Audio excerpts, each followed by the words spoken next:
Hello, today I'm going to be doing a unboxing from Atlas Stationers Inc. I did a little birthday haul and got a few items. I tend to place smaller orders, so this isn't really going to be a huge haul. It's just, I think, 3 items. I purchased a new fountain pen, a clamp, and then some ink. And I chose a blue sparkly Penco Clampy. I use these a lot for watercolor paintings, like when I'm trying to hold the paper down when it's wet so it doesn't warp, so I use those a ton. And then I ended up getting a new TWSBI fountain pen. I went with the root beer color.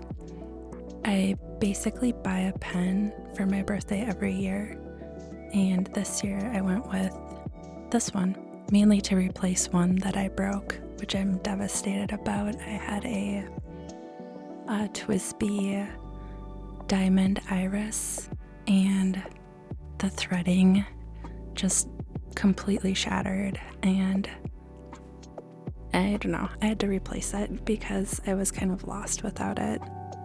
I use these a lot for when I'm journaling or drawing. And then to go along with my new fountain pen, I had to, of course, get a new ink. And I went with the Kakimori Shoreline Drive color. I believe this is exclusive to Atlas Stationers. And one thing I really like doing is ensuring that my pen matches my ink. I don't know, it's kind of weird, but I really like them to go along with each other so that I know like what color is in what pen. But that's also one of the reasons I really like the TWSBI Eco line or the TWSBI Diamond line, because you can see the ink that's in the pen because the barrel is clear and it's huge. I love that it's so big so that it can hold just an enormous amount of ink. I really don't like constantly refilling my pens. So that's a feature I really like about TWSBI. And then as far as my ink goes, I generally pick inks that are archival and waterproof, because I like the option of drawing or journaling and then using my watercolors on top of the ink, or vice versa. But especially if I use the ink first, I'm able to put watercolor down on top of the ink because it is waterproof. So those are kind of the 2 qualities I look for. And archival, so that my art stays for a long period of time. I don't want my art to fade within like a few years. So those are the 2 things I generally look out for. And I mainly use my fountain pens for journaling. I journal a lot. I do a lot of writing, and I'm usually doing that with a fountain pen.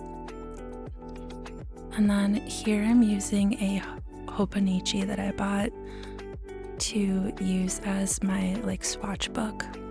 I didn't end up using this planner during the year, so I'm repurposing it as my ink swatch book. I don't have a ton of inks. I think I just have about 4 right now. And so I decided to repurpose this book just so that I could see all of the different colored inks I have, or the inks that I've tried, just to kind of document it or have a way of finding what my ink looks like faster. I don't know. I thought it would be useful and a good way of just repurposing this journal I never used. And then I saw this girl online who uses drops of ink as like a way to do her swatching, and I thought that was really unique. So I'm definitely copying her, and I'm creating these kind of like ink blobs all over the page. I wish I would have stopped here, but I definitely went further and created kind of a giant blobby mess, which is unfortunate, but you kind of learn by doing. So I learned to just do it once and leave it at that, and however it turns out, it turns out. But I definitely feel like I went in a couple of times too much.